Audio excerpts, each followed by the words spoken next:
very pleased that my good friend and young compatriot, who is a venture crew member, we call him Arliss because that's his name, Arliss. I didn't even realize that Arliss was going to try to start his own small engine equipment business. And the more we talked, the more I realized, Arliss, you are exactly the perfect pupil I need for what I'm trying to do. Arliss didn't even have my card yet. He didn't even have my trespassing allowed card yet. So I gave him my card. He gave me his small engine advice, and we moved on. What was kind of neat was Arliss, still so young, as he's thinking about starting his own business, I was very pleased that he said, okay, John, let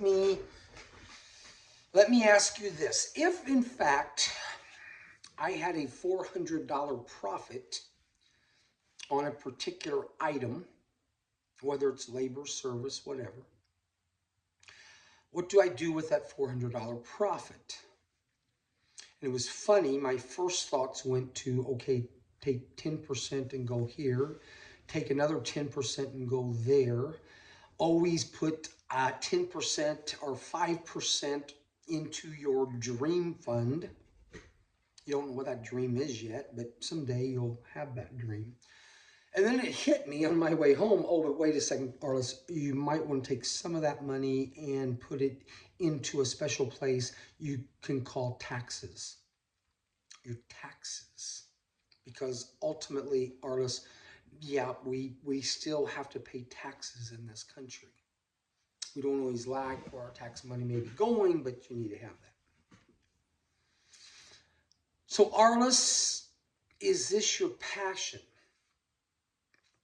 Well, Mr. Schrader, I'm not really sure if it's my passion, but I started doing it when I was like 8 years old because my grandfather was teaching me at a very early age how to work on engines. So Arliss, is this going to be your passion? Or passions that you'll look back on in 30 or 40 years and say, wow, I knew it that day, or I knew it years later that, yes, these were my passions. So today we're going to talk about you're starting your own business, you're going to be your own boss. Today we're going to talk about passions that will define your life, passions that are so iconic in your life that there really aren't necessarily many of them. You've heard me say a few times that in my life I wanted to do about 1,000 things. I don't know what number I'm on right now. I'll count them someday. But no question, being in control of my life every day allowed me to do a whole lot of things because I was able to, based on the fact that duplication helped me duplicate myself so I could do things at the time I wanted to do them. But passions are something that I truly want you to consider because they will be the building blocks for your dreams. They will be the building blocks for your happiness. They will create for you a life that someday you'll look back and say, wow, this was pretty darn good.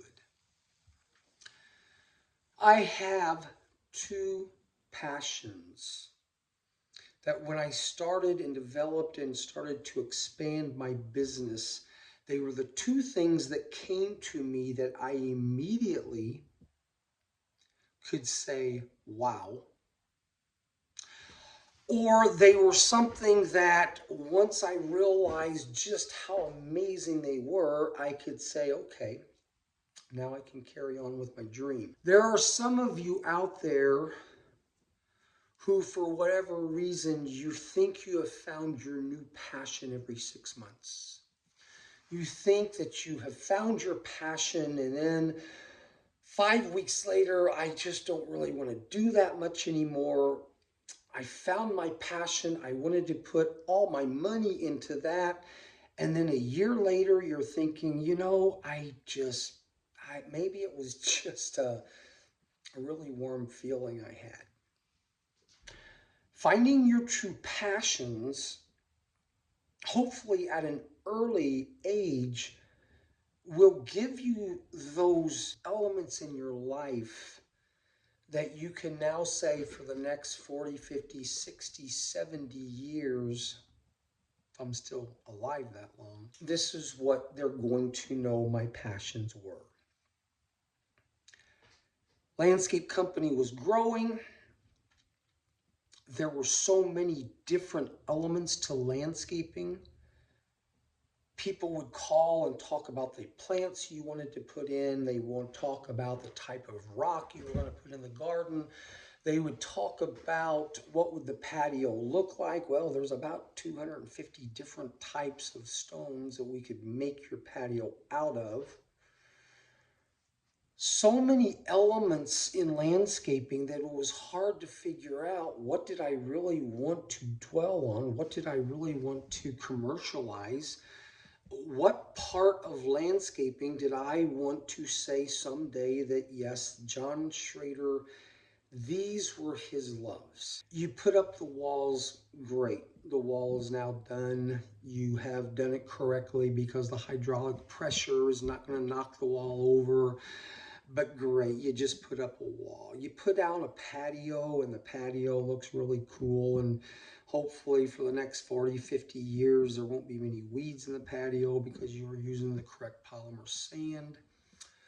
You're putting in that beautiful berm that has all of those cool evergreens on it and a couple of those plants that every spring are going to come out a little differently. I think the reason landscaping worked for me initially was because I was that person who had to have a different stimulus, sometimes every hour, sometimes once a day, but I needed something constantly to keep me entertained. I will tell you that I like distraction. You know, for a lot of people, when you're distracted and you kind of lose focus on what's going on, and holy cow, you guys see that squirrel right outside the window here? Not many people like to be distracted, but I'm kind of one of those people that can say I like distractions. If something is going to catch my eye or my mind or my imagination, bring it on. I will eventually get back to something. Like right now, I'm going to try to get back to this podcast, right? But the thing I liked about landscaping was there were so many elements and so many different parts of it that it kept me entertained. Because unlike the mowing, I wasn't just cutting grass every day. Two passions that in 30 years, two passions grabbed me so hard, so fast. One was immediate. You've heard me talk about aquatics. You've heard me talk about the first time I built that water garden with the waterfall. Nice gentleman I had known for years in town. One of the first people who were like, hey, what's this thing about these water gardens, these ponds people are putting in their backyard, and they've got koi in them and waterfalls. And John, would you build me one? Yes, I will. Mr. Share of Share Monuments. Wonderful guy, great company. I will, because I want to get into this stuff because it looks really cool. It looks a little bit more exciting than putting in a wall. It looks a little bit more intriguing than just planting a bunch of azaleas in your backyard or,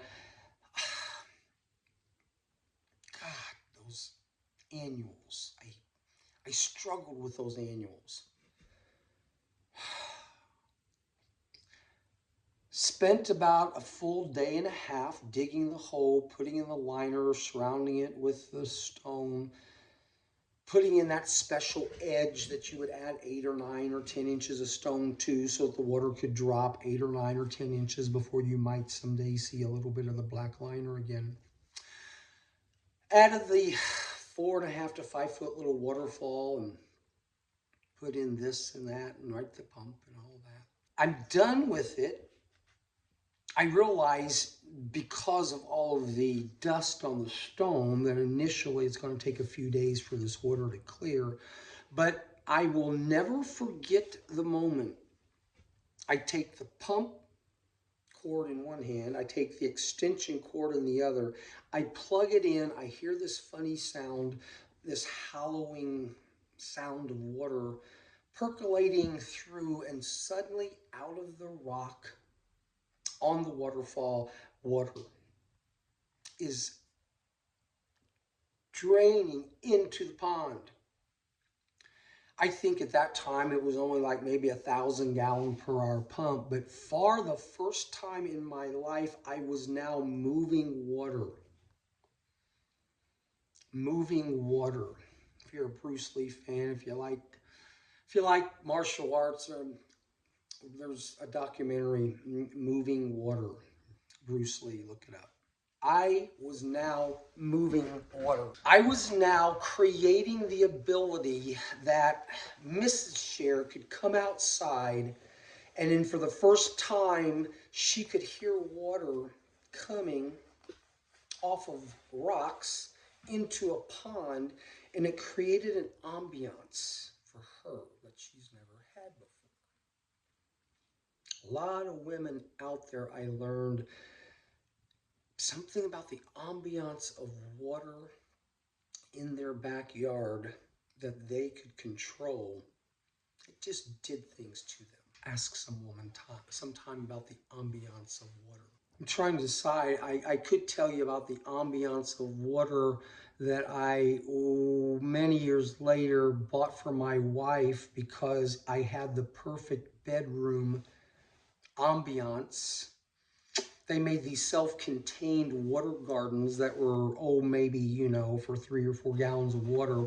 And after I was coming back from Atlanta, because we were at a water garden conference, I found this really cool self-contained water garden that I could put in my wife's bedroom. Yeah, my bedroom too. And I just was wondering how she would feel about the flow of water in the evening. I was so excited because she's never had that flow of water in her bedroom at night. And I was so curious to see what it would do for her, right? I was so excited about how well this was going to work, and I had done so much research about how you keep water perfectly clear and clean. I even went to the extent of adding just a little bit of bleach, just a little bit, so that she never had to worry about cleaning the water of this self-contained little pool that would be in her bedroom, in my bedroom. And knowing that the ambiance of water was going to put her in a certain mood, I just felt like, oh man, this is good stuff, right? And I'm going to surprise her just by saying, hey, go upstairs. I heard somebody brought something for you today, and it's in your bedroom. How could anything be better than this? Side note, 4 or 5 months earlier, another surprise, we had just put brand new carpeting in the bedroom also. So you got the brand new carpeting, you had the nice large bed, you had the ambiance of water. And as she goes upstairs, I'm waiting for this really nice sound of joy or happiness, maybe even love. Instead, it went something like this. Oh my gosh. Why is our carpeting turning white? John, can you please come up here? There's something wrong with your water garden. It's turning the carpeting white. Sure enough, I go upstairs, and sure enough, the small particulates that are splashing out of the water garden, even though they're almost invisible, they contained an element of bleach. And so about 1.5 feet around this self-contained water garden, this new carpeting that was a nice gray color now had the ambiance of pale. I unplugged it. I unplugged it. I tried to carry it as carefully as I could, but the damage had already been done. John the Romantic had now been the carpenter's nightmare. I tell these stories because after I've been with this woman for 47 years, there are so many times where my intentions were good, but the results could really suck. So, if you ever want the ambiance of water in your house, remember not to put bleach in the water so that if particulates begin to splash out, the particulates of bleach do not discolor the brand new carpeting you just put in. But the day I plugged the pump in the very first time at Mr. Shear's house and water came over the waterfall, I knew then for the rest of my life, and my wife she'll agree, I knew then one of my passions. I knew that now I could go in every day to this landscaping company. We could do the other 35 or 45 things with landscaping, but now I had a passion. The aquatics took me to koi. The koi took me to amazing moments. I learned that people will spend $10,000 for a single fish that may not even last more than a few hours. But passion number one was here. What was passion number two? I started hearing about this product. One of my designers who loved golf, he began telling me about the product of synthetic turf, of which you've heard me talk about. Now, unlike the aquatics, okay, time really was required for me to find the love of synthetic turf. Remember, I told you I had the company come up from Jupiter, Florida. They put in a putting green. They put in 2 places of synthetic turf in my lawn.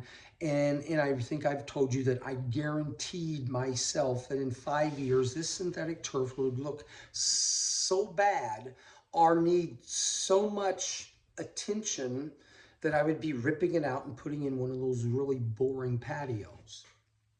5 years later, my wife and I are in agreement that other than blowing it off with a blower every several months, sometimes we'd blow it off twice a year. 17 years after putting in the par 3 golf green across the lake, synthetic turf was everything I hoped it would be. We were putting in synthetic turf in so many different areas: putting greens, lawns, backyards, kennels, child care centers, because all these people were starting to learn what we had learned, was that we have a product now that requires so little attention, but it always looks good. If I would leave my home for 6 weeks and then I would come back and nobody had taken care of the grass, I now needed a bush hog. Parts of my landscaping were in disrepair, but not the synthetic turf. The synthetic turf became for me a product that not only helped my business for low maintenance landscaping, the synthetic turf also gave me the ability to start being creative, okay? I do like being creative. I'm not sure if I would have been a really good scientist, but I do like the idea that if I can do something different with a product that no one else has done, and then I give it some time, what will happen? Here's an example. When I was playing with all kinds of different turf on my property and all kinds of different turf and a lot of different customers' property, can't remember if we talked about this or not, but remember me saying something about the problem with lakes and girls? Lakes and girls, they don't do as well as ponds and girls because pools in girls, because girls think pools are cleaner and, you know, they don't want to get mud on their bikini. Girls don't like walking into a lake even if it's sand because they don't like the grit between their toes. So here's what I came up with. What if I take this perfect carpet-like turf and I'm just going to start putting it down in my lake? Okay? Take some kind of DeWitt pin or something and just nail it to the bottom of my lake.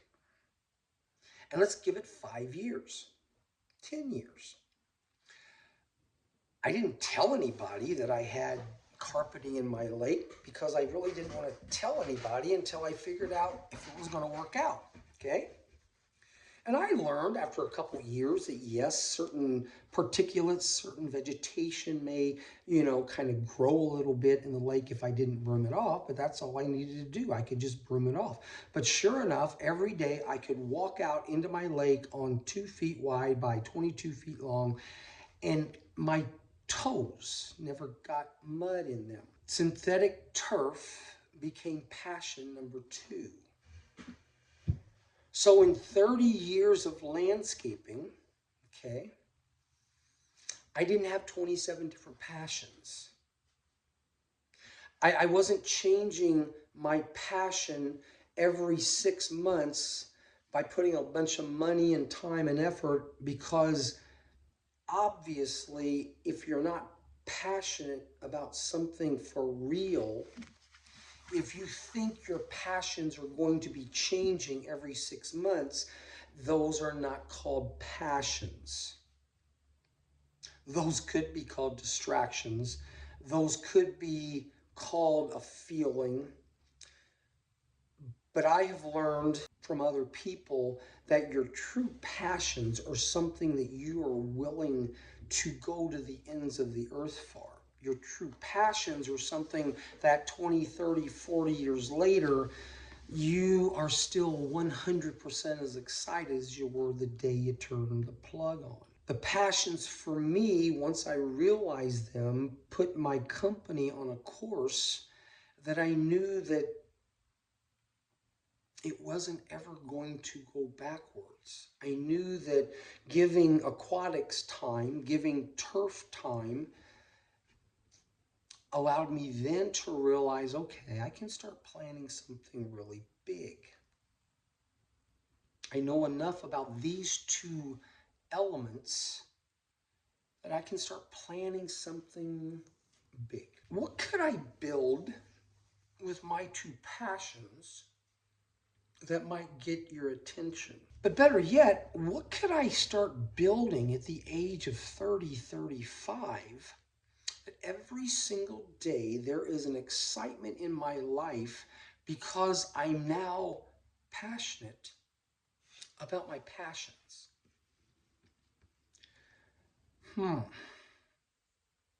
You've heard me say this often.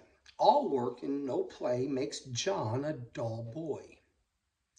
There are some people out there that believe in work, work, work, work, work. They don't really believe much in the play, and that's okay if that's who they are. But I, a long time ago, realized that I wanted to play about as much as I worked. And if I worked really, really hard, then I should get to play really, really hard. We tell our scout group, the venture crew, all the time, we're going to work to make money so we can go scuba diving in Cozumel. We can go whitewater rafting wherever we want. We're going to work hard, but we're going to play hard also. You're going to have to do some of your own work. We love the fact that our venture crew, we get them certified scuba divers. We take them to Cozumel every 2 years. We try to get them diving a couple times a year. But my passions then became my playground. If I could every day spend a certain amount of time playing in the water, whether it's here, Florida, South America, the Caribbean, and I could start building something that I was so sure of the quality of the product, maybe someday we'll build something so different, so unique, and so fun that when I talk to you about owning your own business, and I share with you that you need to find one or two passions about your business, why is that important? You've heard this said so many times before. Find something you love and you will never work a day in your life. Find something you're passionate about and you can work a 15-hour day and you really wouldn't mind working a couple more hours. You have a job that bores you by hour 2, you're in the wrong job. If you want to spend half of your life doing something you don't enjoy and it frustrates the hell out of you and you're looking for the clock on the wall to get out of this place, then you're not in a good place. Once I realized that owning the business with duplication gave me freedoms I could never imagine, then it was time to find passions that I could start doing things every single day, that with the control I had, I was just freaking laughing, singing, and skipping a lot. Finding my passion, both of them, gave me a reason every day to get up, go out, have fun, make some money, respect some people. If you can't find your passion in something, maybe you're not looking hard enough. Again, I had to go through about 23 or 24 different forms of landscaping to find something that I was really excited about. Just making money because I could put in a 18,000 square foot landscape bed with all kinds of trees and shrubs and boulders and all that. Yeah, that was cool. I got to be creative. I got to work with different kinds of people. I got to work with materials. Boulders were a big one because I could give you a 1,000-year warranty on your boulder that it would never die. But they weren't the kind of things that got me excited at night that I wanted to go outside and just kind of play. Your passions allow you to play. You may be passionate as a chef. You may want to be the best chef who serves the greatest calamari, or maybe you enjoy barbecued alligator. I know a guy in Evansville. He's pretty good with alligator. You may have that passion of being that chef that when you're creating the perfect meal, you're in Never Never Land. You're loving every part of it. SpongeBob SquarePants. Remember SpongeBob SquarePants? I mean, there was a guy that, flipping the burgers brought him eternal joy. Here's what I realized, because remember, I'm a numbers guy. 0 to 30, I learned the world. 30 to 60, I'm going to build the world. And from 60 to 90 or 100 or whatever, I'm going to do my best to help the world in whatever way I can. Do you realize that between the age of 30 and 60 are approximately 11,000 days? 30 to 60, 11,000 days. Let's just say each day, just 10 hours, okay? You're not going to do the waking up in the morning and going to work and then, the sleeping. But let's just say for 10 hours on 11,000 days, can you find something that every day you can get excited about? Can you find something, a passion so amazing that even if it takes you just 10 or 15 or 20 minutes that day to play in the waterfall, recreate that area in your koi garden where now your kahakus and your sankis and your shoas are really a lot more exciting. 11,000 days between the age of 30 and 60 when you're building the world. If you can find your passion, then every single one of those days you're probably going to find happiness. Yes, you're going to find the customer that pisses you off. You're going to find that one person who will find that one rock in that waterfall that needs to be adjusted, right? But that's okay. You're still playing with your passion. So that now from 60 to 90, I've got 11,000 more days to do what? I've built the world. Now I get to play in my world most of the day. And if I can play in my world that I started planning 11,000 days before, are you starting to understand this trespassing allowed is a little bit about teaching you to start your own business? But maybe for some of you, trespassing allowed is about living a life where every day you're living your life. Every day for 30 years, as you're building the world, you're getting to build your playground. Everybody's playground is different. Everybody's golf course is different. The golf course that I am going to show you, the golf course that I'm creating and have pretty much completed, is my dream. Maybe barbecue alligator is your dream. Maybe having that restaurant where you are creating the most exquisite and unique meals that people, they're not even caring what the price is. You just put market price. You're living your dream so well, and the word has gotten out that I really want to go to that restaurant. Because that guy is going to make us something that we'll be talking about for years. Went to a restaurant last night. Fernando, really neat guy here in Evansville. He's got several restaurants. One is called Cross-Eyed Cricket, and one is called Comfort. And he has created a pretty nice restaurant.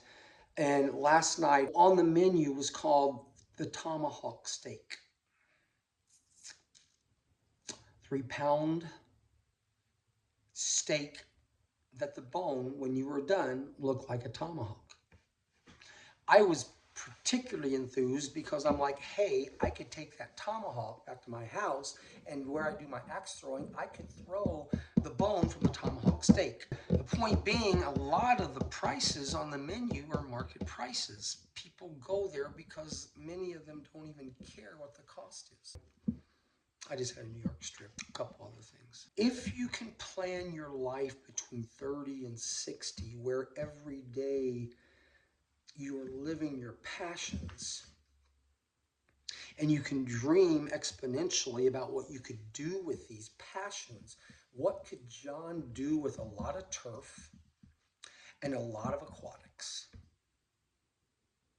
And 135, and I think it's about 135,000 golf balls. What could he do with those? He didn't have to do it all at once. He had 11,000 days to prepare what he wanted to do his last 11,000 days.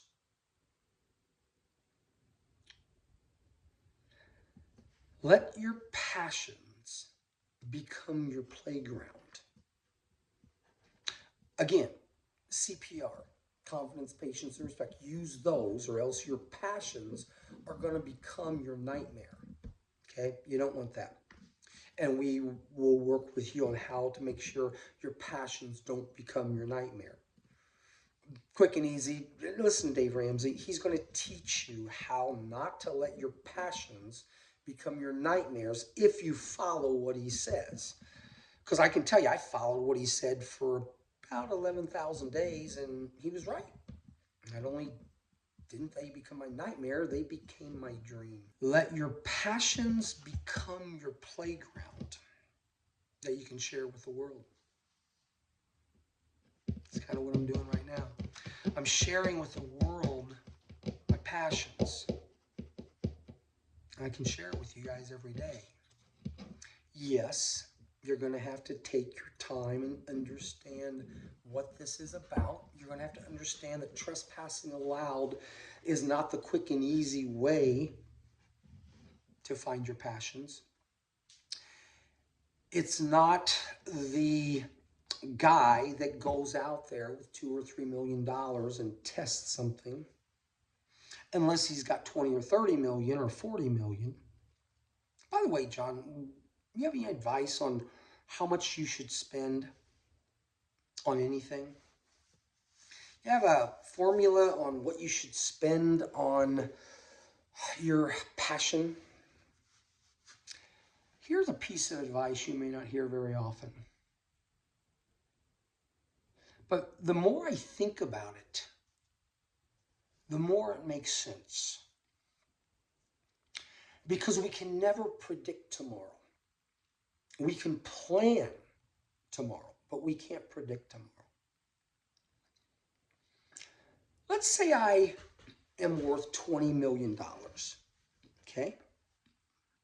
And I'm not, I don't know, more or less. Depends on you, which financial advisor, which banker you ask. Let's say I'm worth $20 million. Now, I will tell you, there's a big difference between I've got $20 million in the bank and investments and I am debt-free, okay? That's a difference from the person who has $40 million in assets and $20 million in liabilities, in my opinion. I feel a lot more comfortable with the person who has $20 million in the bank and owes nothing. There's not as many surprises there. But here's a thought I had recently. If I act like I am only worth $2 million, and day in and day out, I act like I have $2 million versus $20 million, here's what I can tell you. Most likely, you're not going to make some big, huge, monstrous mistake that you're going to be bankrupt soon. You're not going to go out and do something that may come back and bite you so bad that your $20 million is now worth $5 million. Your $200,000 that you're worth, what if you pretended you were only worth $20,000, okay?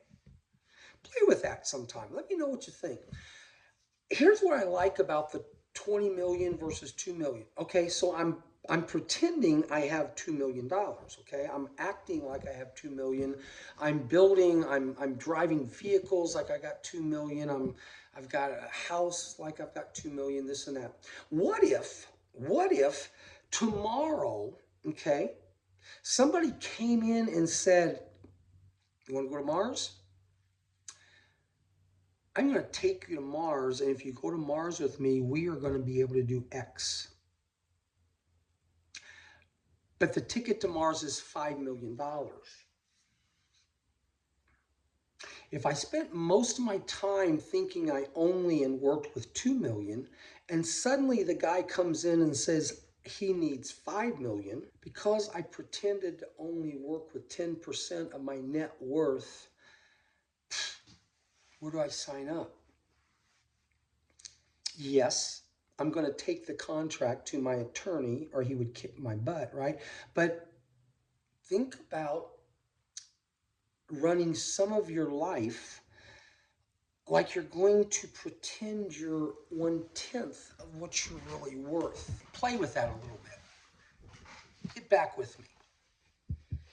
Something tells me if you go with that philosophy, you're not going to be that person in the $10 million home someday that suddenly some things really start going south, and the next thing you know, you're trying to sell the house and you're in a different place. I don't know if anyone else has ever thought through this the way I have, but I will tell you that it's kind of a calming feeling. that if you live like you have 1/10 of what you're worth, knowing that maybe someday somebody offers you that ticket to Mars. Let me end with this. How long do you plan on living? I know, it's a pretty deep question. How long do you plan on living? I am going to tell you that you can never predict when you're going to die. And I think most people would agree with that. I've had some friends that died in their 30s and 40s. It blew my mind. I've had some friends that have lived to 98 and 100. Also blew my mind. How long do you plan on living? Looking at your track record, looking at your genetic makeup, looking at your family trees, how long do you plan on living? I cannot predict when I will die, but I can certainly plan on my life to a certain point. Why do I go here? One of the things I recognized about myself, once I realized the certain segments of 11,000 days, started doing something a long time ago that no one really knew about. Or if they did, it wasn't that big of a deal to them. I cannot predict when I will die, but if I plan on a certain date, how do I prepare myself and people around me that if I think I have a dream that's exponential, if I have a plan that's pretty far out there, what's the best thing I can do? At least in my opinion. I know I've got children. I know now I've got grandchildren. I know that I've been involved with so many different groups that hopefully I've touched the lives in a positive way. How often do you write down the plans for your life? How often do you take the time to write down those things that are most important to you? I love writing. Not probably as much as singing, but I do love writing. And many years ago, starting in my 30s, once I decided the plan I thought I was going to be on, I had to be a good Boy Scout, right? What is a good Boy Scout? I know, beyond helping the old lady across the street and having a whole freaking chest of merit badges, a good Boy Scout is prepared. So years and years and years ago, as these ideas were coming to me and these passions were occurring and everything was happening, I started writing things down. Google Docs eventually became my friend. If I could write down my last 30 years, if I could write those things down, and if something did happen to me in my backswing, yep, the lightning strikes, yep, the electricity goes through my heart, nope, nobody around me, no CPR, there he is, dead, on the course. Once I was able to start writing down my last third of my life, it empowered me again to say, okay, I can have these dreams. I can put them down on paper. I can carry them out if I'm here. Write your dreams down in as much detail as you can. Take that half an hour every night or that hour on the weekend. Write your life. Everybody has a story. My sister Janie, she taught kindergarten many years at St. Agnes. She would come home and she would tell us these hilarious stories that these kindergartners would share. And they're funny. You ever want to listen to a funny story where the person telling it is 100% correct and knows exactly what she means? Talk to a kindergartner sometime. My mother, having the child daycare center, the stories from a kindergartner, they're magical because that 5-year-old knows exactly what she's talking about and she knows she's right. Told my sister, write the book someday when you get a chance. Write the book about you as a kindergarten teacher. Again, Deaconess Hospital, sabbatical, a few years. Every time you guys get frustrated that you're not getting what you want, have you written it down? And if this manager said no, can you take it to the next manager and they say no? Just but write it down. And maybe a year from now when they say, hey, Matt, what was it you were wanting to do with that one? So I want to end today with write it down. Tell your story. Dream your story. Because I can't tell you how many movies I have seen in my life and how many books I have read and how much I've studied history where sometimes the original creator wasn't necessarily around to tell the rest of the story. I don't know if you believe in Nostradamus. I don't know if you have studied Nostradamus. I don't know if Nostradamus put down 10,000 things hoping that maybe 200 of them might come true. But years later, I'll bet you Nostradamus is more popular now than he was back when he was in the village where he grew up. I want you to feel comfortable enough with your life, regardless of where you're at. Tell us your past. Share your present. But write down the future so that if by chance one day you're swimming next to a whale shark and the thing that you thought was a tongue ended up being a lamprey eel, and that lamprey eel gets pissed off at you and he now wraps himself around your neck and now you're choking underwater and you die, that somebody at the memorial service can say, we told him to stay away from the lamprey eel. We knew John wouldn't do it. But hey, he had a few ideas that we may want to carry on. Trespassing aloud is going to hopefully give you 64 years of knowledge that you can take to the bank, you can burn, you can do whatever you want with. But it was about 30 years ago that things started happening in my life that I'm like, you know what, I think I'll write these down. Hell, maybe someday technology will catch up with me and I can tell the world a story. What did he just say? Did he just say, when technology catches up with me? Man, if I didn't know him any better, that would either be something that sounds very cocky, very confident, or he must have learned that somewhere. When technology catches up with me. We are in the infancy of AI. And I am an optimist. I am so excited about AI. AI is going to transform so many things we can't even begin to comprehend.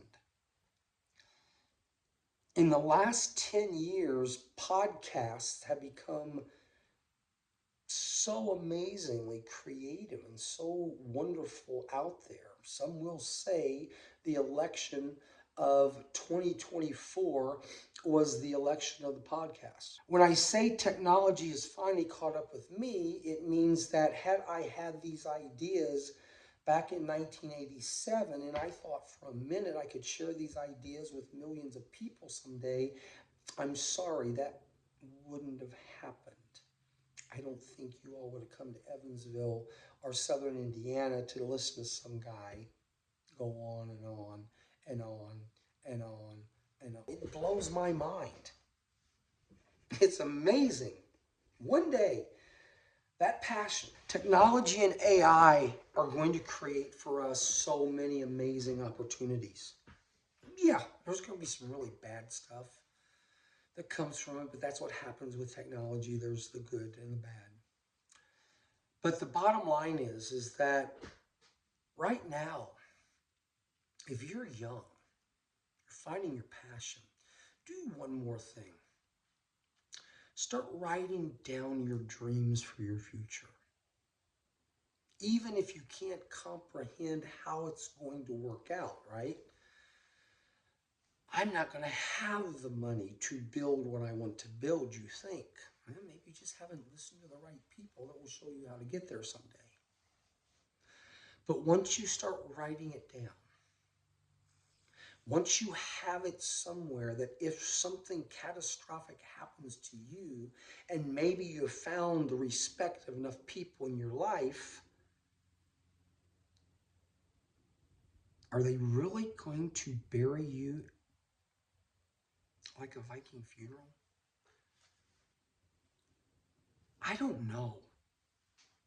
There's paperwork that's involved with how they're going to set you out on a Viking funeral. But I can tell you this, I know about 6 or 8 of my friends that they're certainly going to suggest it. We may not even get to like put his whole body on the ship and set it on fire and push it out into the lake, because quite honestly, the lake, you know, what are we going to do with the charred body, right? Maybe, I don't know, maybe I'm cremated. Maybe they just take the ashes. I don't know. But it is kind of a neat thought that maybe, just maybe, as my wife's pulling up outside, maybe, just maybe, the Viking funeral may play a significant part someday, which I hope is a long way off. Know your passion. Write them down. Don't be afraid to use technology today to push you into realms you could never imagine. And yes, I did say technology finally caught up with me, because the first time I said it in my mind, it just sounded good. I can promise you this. John M. Schrader would never have reached the places he's going to reach in the next few years if it wasn't for technology.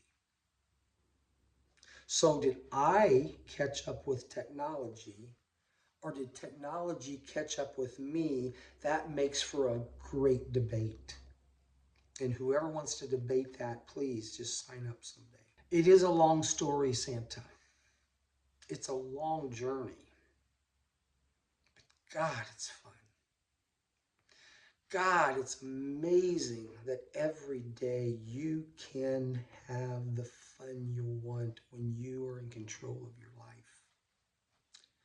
You have the ability to change the lives of people every single day. I can stop and talk to a homeless person, one I've seen for the last several months. I finally got the time. So tell me your story. What's going on?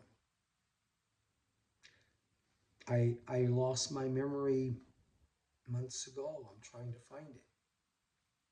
I'm from here, I think, but he told me a story that for 3 months, I just saw him walking back and forth certain areas of the West Side, wearing certain shirts of a local high school. I knew eventually I was going to just finally be able to stop with some really good food and ask him to tell me his story. Kind of different like that. I'm kind of one of these people that before I want to pass judgment on him, I got to give him the benefit of the doubt. Has he truly lost his memory, short term or long term? Does he know exactly what's going to happen, how it's going to work back? If I'm a negative thinking person, I'm saying BS. BS. If I'm a positive thinking person, I'm thinking, okay, let's have a longer conversation. We'll have more detail, and maybe, just maybe, I can help you, you can help me, right? If you haven't learned by now, trespassing aloud is about dwelling on the positive every chance you get. Trespassing aloud says every day I can think of 100 things I can be negative about. I can find things every day to dwell on that are positive. Probably the top 5 reasons that trespassing aloud came about was because an individual looked at his life and thought it has been an amazing life, and then realized, thanks to his mother, that most of his days he finds something or someone that is positive to dwell on. And as long as I spend my time dwelling on the positive, whether it be one person or one city or one state or maybe an entire country, if I can find something positive about this country to dwell on, then maybe we work towards that. You may be at an age that owning your own business is just not going to be possible. You may be at an age right now where you are pretty happy with where you're at, but for some reason, the days just don't feel happy. They don't feel energized. They don't feel motivated. Your days just don't feel like you're living the life you can live. Try this. Been doing it for almost 22,000 days. Try dwelling on the positive of something you have found today. Dwell on something that you learned about someone, something you read, something you watched. Something today was positive. You just have to identify it and dwell on it. And as I've said, when you lay your head down on the pillow, and that is the moment and the topic you want to think about, you fall asleep dwelling on something positive. One, you might be surprised at how it changes maybe some of the dreams you're having. They're pretty cool. But number 2, you're going to wake up the next morning and say, okay, what am I going to find positive today? What can I share with John's podcast that was positive just because he told me I have to go out and find something positive and dwell on that? And you may have a very long but amazing story to tell. So today, I love my country, still love my God and my family, but today I want you to find and love a passion. Find and love a passion that you know it's a passion because 20, 30, 40 years later, you still remember the moment you plugged in the cord. You still remember the golf ball that hit the turf across the lake. And then we'll take our passions and see where we go. Trespassingaloud.com. Enjoy your day. Hug your kids.